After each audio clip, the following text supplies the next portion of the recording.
Once upon a late spring evening, under a sky soft with the hush of coming night, there was a small town that held 1,000 familiar sounds.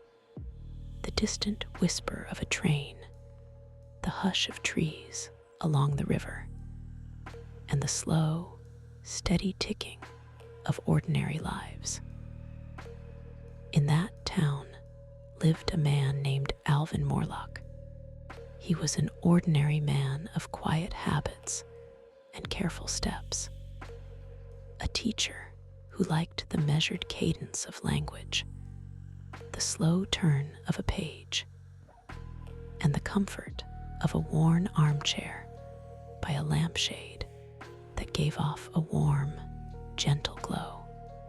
Tonight, we come to Alvin's story not as a hurried tale of sudden thunder and bright alarm, but as a soft journey through memory and the kinds of small wrong turns and aching choices that sometimes gather like fallen leaves into a pile we cannot quite brush away. So tuck your feet under the blanket, settle your hands at your sides, and breathe. Let the world outside slow down as the story slows too. Imagine now that you can see Alvin's little apartment, the second-floor tenement in an old house whose stones had once been proud, and which now wore faint moss on the older bricks, like stories settled into its corners.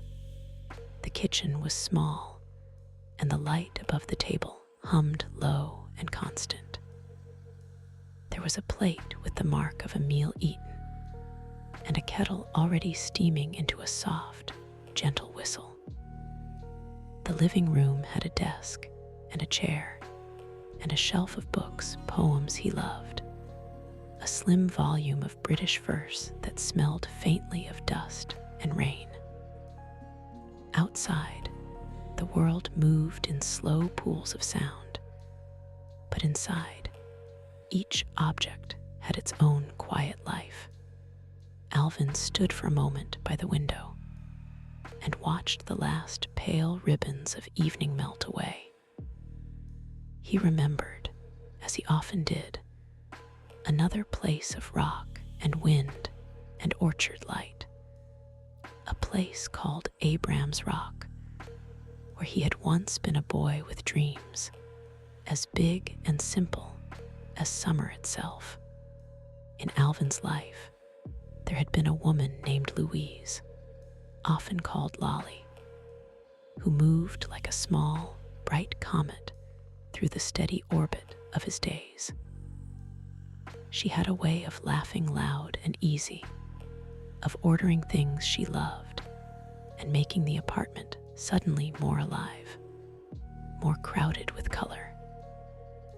She had a warmth that touched Alvin's days, but she also carried a restlessness, small, restless fires of impulse that flickered at the edges of their careful plans.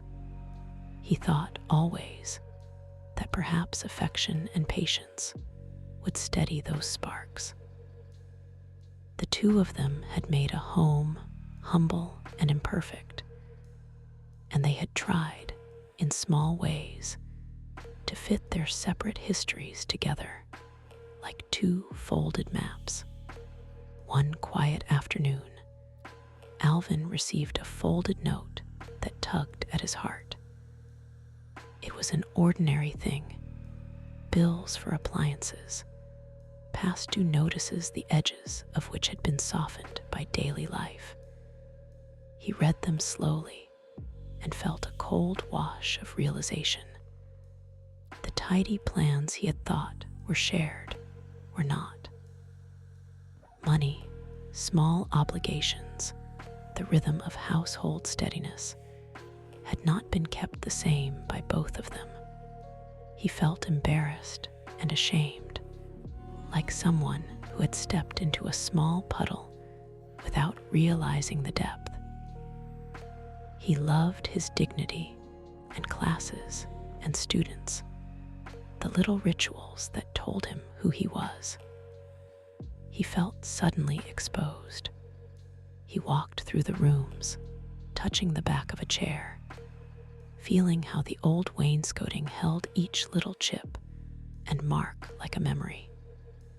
He thought of the day, months before, when he had been alone and they had been together at the edge of winter.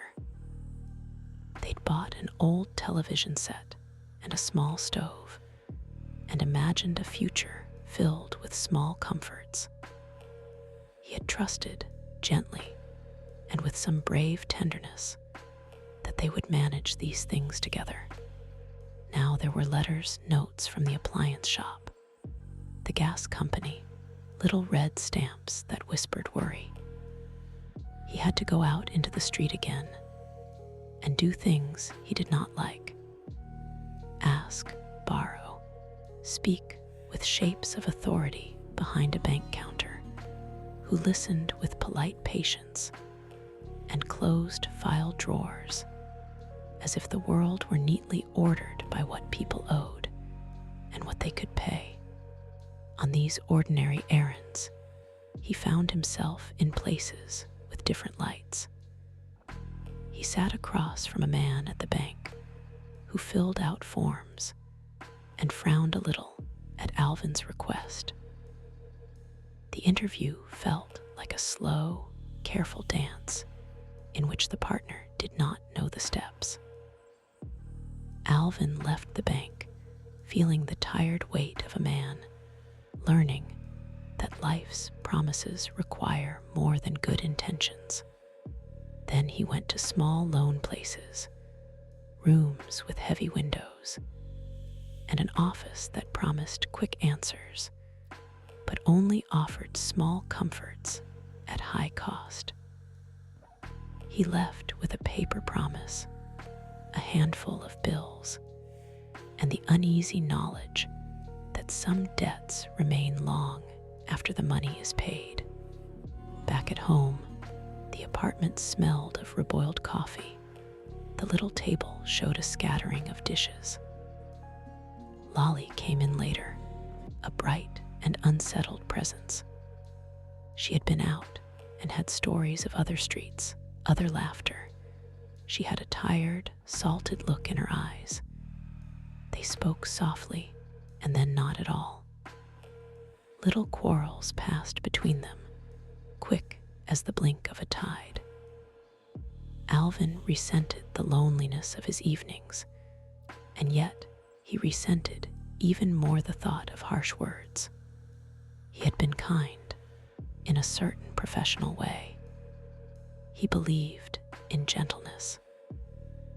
He longed for a quiet evening in which he might read, perhaps correct a few papers, or simply curl the edges of a page like someone who would rather live in the margins than the center of storms. And yet life, in its gentle persistence, kept yielding new surprises. In the days that followed, Alvin found that his memory kept returning to another place entirely. Abraham's Rock.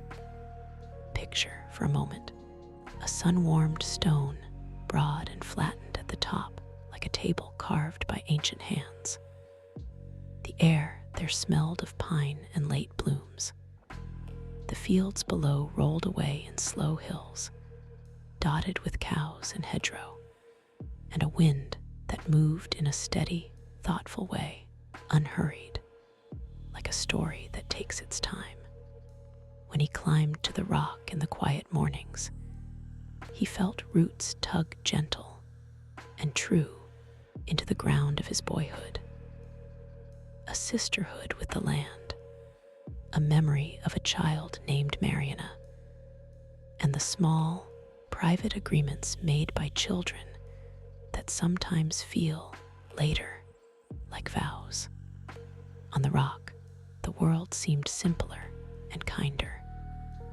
The noise of the town fell away. Here, the things that troubled him in daylight, paper, ledgers, money worries, people's polite distances, seemed smaller. He would sit for hours, listening to the wind and letting the mind slow. At times, he allowed himself to imagine that the person he had been was still available. The boy who once wandered barefoot across green fields, who discovered a friend in a girl with an easy laugh and a hand as small as a bird. Those memories were like lanterns along the path. They were gentle and warm. And even when worry pushed at his shoulders, the lanterns seemed to say, "Wait, breathe." Louise, meanwhile, had her own orbit.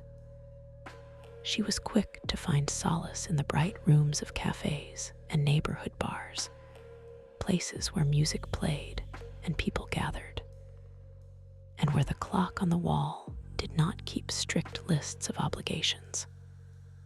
She met friends and played small games and laughed in a way that seemed to gather others close. In this, she was not unkind, only different. She loved the feel of being chosen, noticed, yet she had her own sad edges, a way of saying the wrong thing, or of letting a glass last longer than the night. Sometimes she called, looking fragile and amused, and Alvin would answer and try, gently, to restore the balance that had shifted between them. On one Sunday, quiet as an unfolding page, Louise became worried. She had watched Alvin slip away, as he often did, to the road toward Abraham's Rock. She could not shake a strange jealousy, a small, hot ember that fed on his absences. She decided, then, to follow. She asked a young student, a man named Corey, who sometimes came to their door with school assignments and questions, to drive her.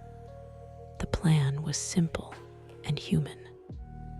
To find out where Alvin went, to ask him, to let sunlight and talk, and maybe a small apology fix whatever this small ache had been. So Corey followed in an ordinary car, careful and curious, while Alvin walked briskly to the rock, his shoulders curving with the small burdens of his life. They did not expect anything bigger than a conversation, a few words, then the quiet resumption of the easy rituals of a household. But life is often braided with both softness and sudden strain. And because human hearts are not always tidy, things can sometimes tilt where we least predict it. At the rock, the two of them met. Time slowed like honey. Trees leaned in the hush of the valley, and even birds seemed to hold their breath. Alvin and Louise spoke, with the relief and the danger of two people pressed together in the tender quiet. Words can be small and kind, and they can be sharp like tiny stones. Sometimes both come from the same mouth. Perhaps there was a careless phrase, a memory dragged out like a ragged shirt, or a look misread under the glaring sun. Louise stepped too near the steep edge of the stone, where moss made the ground slick underfoot. The world, for a moment, felt like a place of very thin air. What happened after was emotion that felt as if time had flickered. There was a surprised cry, a rush of feet, and then the somber hush of the trees. To this day, people would later speak with careful voices about the way it unfolded. Louise stumbled and lost her balance. Alvin lunged. There were scraped hands and a frantic dash to reach out. But in the hush after, the hardest truth arrived, and it was silent and terrible. Louise fell. it is not necessary for our evening story to dwell on the harshness of an emergency with bright urgency. The rescue came neighbors, an ambulance, a doctor with calm hands and softer words. The town gathered like an undercurrent of low concern. In the bright hospital, the facts were weighed. The fall had done grave injury that could not be undone.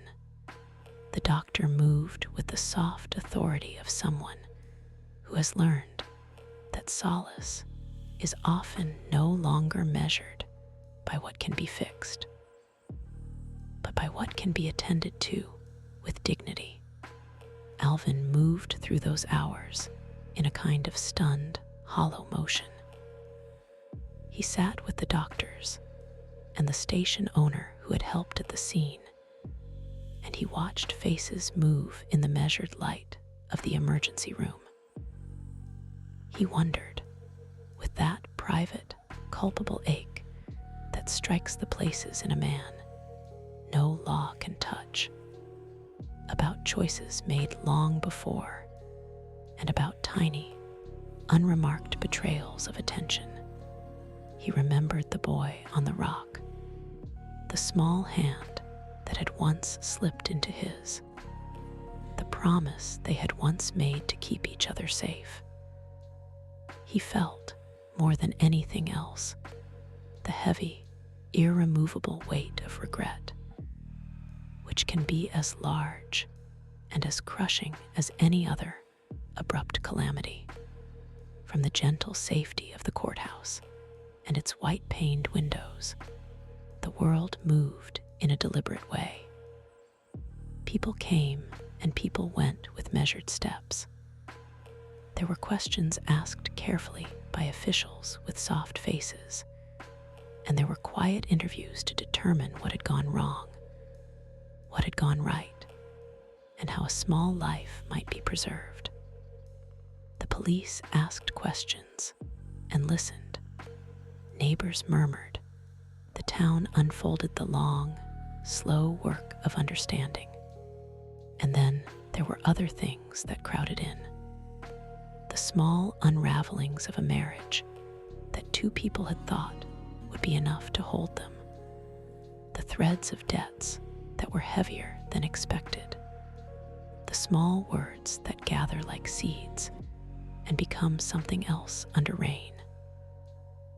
Alvin's days had been threaded with duty, grammar, and the small love of the written word. He had not known how to speak, sometimes, into the sharp edges of Louise's world. He had reached for gentleness when a harder voice might have kept them from drifting further apart. Years later, as people looked back, some said that this was a tragedy of the kind that arrives one small misstep at a time. Others would say it was an accident that leaves only a single trail of sorrow in the grass. The town, with its slow heartbeat, pursued both careful investigation and patient sorrow. That is the one hard, inevitable thing to remember.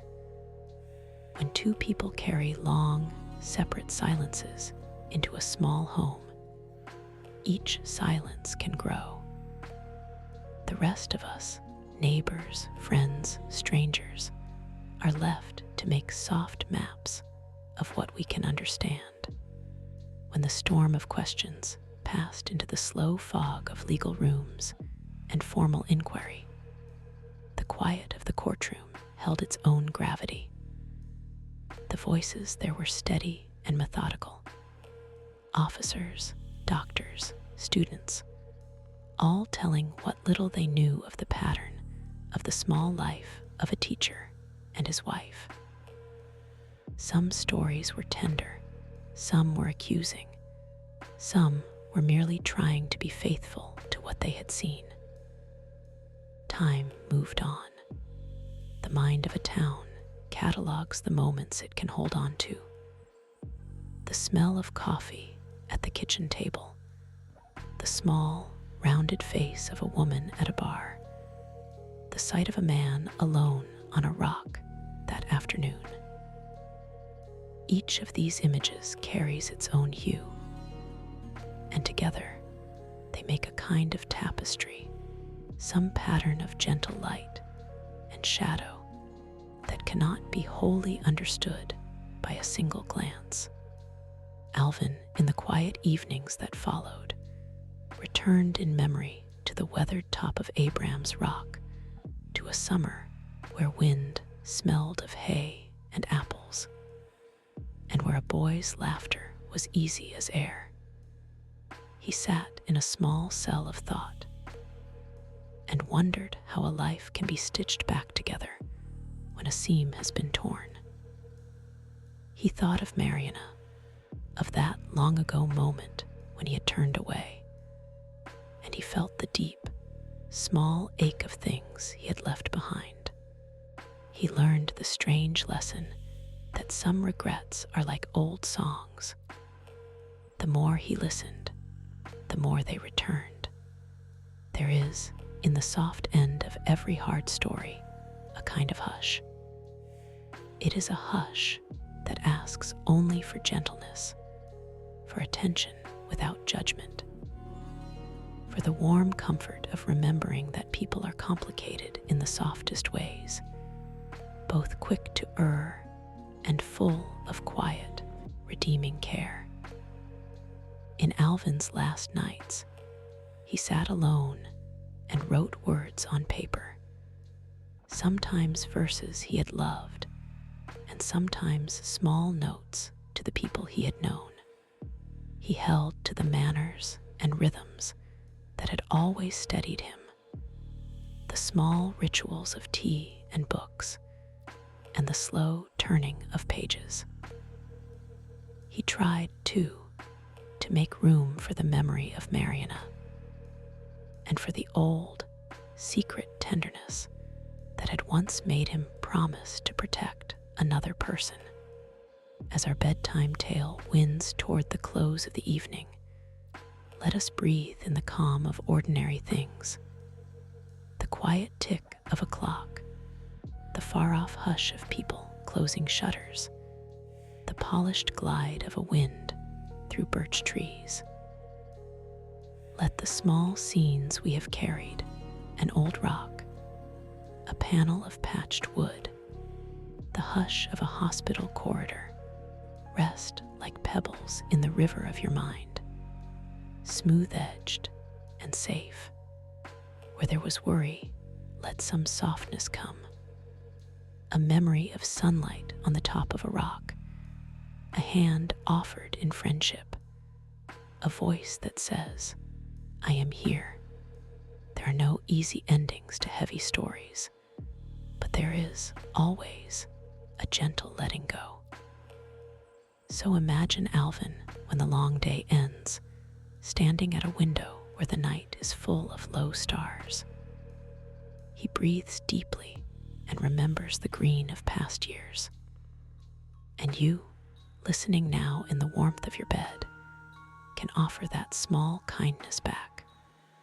Remember him as a man who loved small things, who loved the whisper of a poem, who walked to a rock to breathe.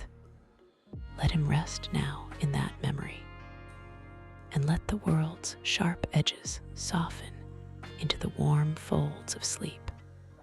As you close your eyes, picture a wide green field below Abraham's Rock.